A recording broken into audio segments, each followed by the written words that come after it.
आज बात करते हैं एक ऐसे क्षेत्र की जो विरोधाभासों से भरा हुआ है, यानी दक्षिण एशिया। एक ऐसी जगह है जहां एक तरफ तो जबरदस्त संभावनाएं हैं, तो दूसरी तरफ उतने ही गहरे संघर्ष भी साथ साथ चलते हैं। अब जरा इस नंबर को देखिए, 2 अरब। जी हां, 2 अरब। ये दुनिया की 1/4 आबादी है और ये सब के सब इसी एक रीजन में रहते हैं। तो अंदाजा लगाया जा सकता है कि ये इलाका दुनिया के लिए कितना ज्यादा जरूरी है। और बस यहीं से इस रीजन का जो सबसे बड़ा विरोधाभास है वो खुलकर सामने आता है। देखिए, एक तरफ तो ये दुनिया का सबसे तेजी से बढ़ने वाला इकोनॉमिक रीजन है, 6% की जीडीपी ग्रोथ। इसका मतलब है कि नए मौके बन रहे हैं, मिडिल क्लास बढ़ रहा है, भविष्य को लेकर उम्मीदें हैं। लेकिन सिक्के का दूसरा पहलू भी है। यही इलाका ग्लोबल कॉन्फ्लिक्ट, बॉर्डर के झगड़ों और पॉलिटिकल अस्थिरता का एक बड़ा हब भी बना हुआ है। तो सवाल ये है कि आखिर इस कॉम्प्लेक्स और इतने जरूरी रीजन को हम कैसे समझे? इसकी असली पहचान क्या है? क्या ये इसकी बढ़ती हुई इकोनॉमी है या फिर इसके कभी ना खत्म होने वाले झगड़े? चलिए इसी को थोड़ा और गहराई से समझने की कोशिश करते हैं। तो सबसे पहले बात करते हैं यहाँ के पॉलिटिकल सिस्टम की। दक्षिण एशिया का जो डेमोक्रेटिक एक्सपेरिमेंट है ना, वो उतार चढ़ाव से भरी एक कहानी है, जहां हर देश का सफर बिल्कुल अलग रहा है। इस टेबल पर एक नजर डालिए, आपको दिखेगा कि दक्षिण एशिया में पॉलिटिकल सिस्टम कितना अलग अलग है। एक तरफ है भारत, जहां एक स्टेबल डेमोक्रेसी है, मल्टी पार्टी सिस्टम है, तो वहीं दूसरी तरफ पाकिस्तान को देखिए। डेमोक्रेसी तो है, लेकिन वहां की पॉलिटिक्स पर सेना का असर बहुत ज्यादा है। बांग्लादेश और नेपाल जैसे देश वो अभी स्थिरता की तलाश में हैं, जहां चुनाव होने वाले हैं। और भूटान तो बिल्कुल ही अलग है। वहां जीएनएच यानी ग्रॉस नेशनल हैप्पीनेस का कॉन्सेप्ट है, मतलब तरक्की का पैमाना पैसा नहीं बल्कि लोगों की खुशी है। और फिर अफगानिस्तान है, जो एक बिल्कुल ही अलग रास्ते पर चल रहा है।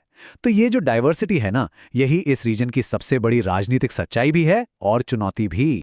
हाँ, आजादी के बाद ज्यादातर देशों ने लोकतंत्र को ही चुना, लेकिन ये रास्ता कभी आसान नहीं था। ये रास्ता सैन्य तख्तापलट, विद्रोह और राजनीतिक अस्थिरता से भरा रहा है। मतलब लोकतंत्र की चाहत तो है, पर जमीनी हकीकत अक्सर कुछ और ही कहानी कहती है। इसका सबसे क्लासिक एग्जाम्पल है पाकिस्तान। जरा यहाँ की टाइमलाइन देखिए। ये एक तरह का चक्र है, एक साइकिल है जो लोकतंत्र और सेना के बीच सत्ता के लिए चलती रहती है। बार बार मिलिट्री रूल आता है, फिर डेमोक्रेसी वापस आती है, लेकिन सेना का जो असर है वो कभी खत्म नहीं होता, वो हमेशा बना रहता है। अच्छा, अब राजनीति से थोड़ा हटकर उन संघर्षों की बात करते हैं जो इस क्षेत्र के आज और कल दोनों को बना रहे हैं। ये वो पुराने घाव हैं जिनसे आज भी नई लड़ाइयों को हवा मिलती है। इस पूरी सिचुएशन को समझने के लिए ये 2 शब्द बहुत जरूरी हैं, सशस्त्र अस्तित्व। ये 2 शब्द इस इलाके की सबसे कड़वी सच्चाई को बयां कर देते हैं। तो इसका मतलब क्या हुआ? इसका मतलब ये है कि भारत और पाकिस्तान, जो दोनों न्यूक्लियर पावर हैं, वो एक दूसरे से कोई फुल स्केल वॉर तो नहीं कर रहे हैं, लेकिन उनके बीच शांति भी नहीं है। ये एक अजीब सी ना जंग ना अमन वाली सिचुएशन है, जहां बॉर्डर पर टेंशन और छोटी मोटी झड़पें वो तो जैसे रोज की बात हो। और इस तनाव के पीछे वजहें भी काफी गहरी हैं। कश्मीर जैसे सालों पुराने बॉर्डर विवाद, क्रॉस बॉर्डर टेररिज्म का मुद्दा, जातीय संघर्ष और सिंधु जैसी नदियों के पानी को लेकर झगड़े। और अब तो इस सब में अमेरिका और चीन के बीच की ग्लोबल राइवलरी ने एक नया एंगल भी जोड़ दिया है। लेकिन रुकिए, कहानी सिर्फ संघर्ष और तनाव की नहीं है। एक तरफ जहां ये पुरानी समस्याएं अपनी जगह पर हैं, वहीं एक बिल्कुल नई और जबरदस्त ताकत इस रीजन के अंदर से ही पैदा हो रही है। और ये ताकत कोई और नहीं बल्कि यहाँ की युवा पीढ़ी है। पिछले कुछ सालों में यंग जनरेशन की लीडरशिप में जो आंदोलन हुए हैं, उन्होंने तो पूरे रीजन के पॉलिटिकल सीन को हिलाकर रख दिया है। इसकी एक झलक हमें मिली 2022 में श्रीलंका के अरागलाया आंदोलन में, जब युवाओं ने आर्थिक संकट के खिलाफ सड़कों पर उतरकर सरकार तक बदल दी।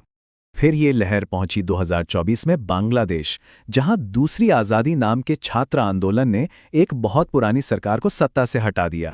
और सबसे लेटेस्ट उदाहरण है 2025 का नेपाल का जिनजेड प्रोटेस्ट। इससे ये बात साफ हो गई कि ये कोई 1-2 देशों की बात नहीं, बल्कि पूरे इलाके में एक नई लहर चल रही है। और इन सभी आंदोलनों में ना कुछ चीजें बहुत कॉमन हैं। पहली बात, इनका कोई एक चेहरा या बड़ा लीडर नहीं है। दूसरी, ये सब डिजिटल प्लेटफॉर्म मतलब सोशल मीडिया के जरिए ही ऑर्गेनाइज होते हैं। और इनकी मांगे क्या हैं? इनकी मांगे हैं भ्रष्टाचार खत्म करो, सिस्टम में सुधार लाओ और सबको आर्थिक और सामाजिक न्याय दो। मतलब ये पॉलिटिक्स करने का एक बिल्कुल ही नया अंदाज है।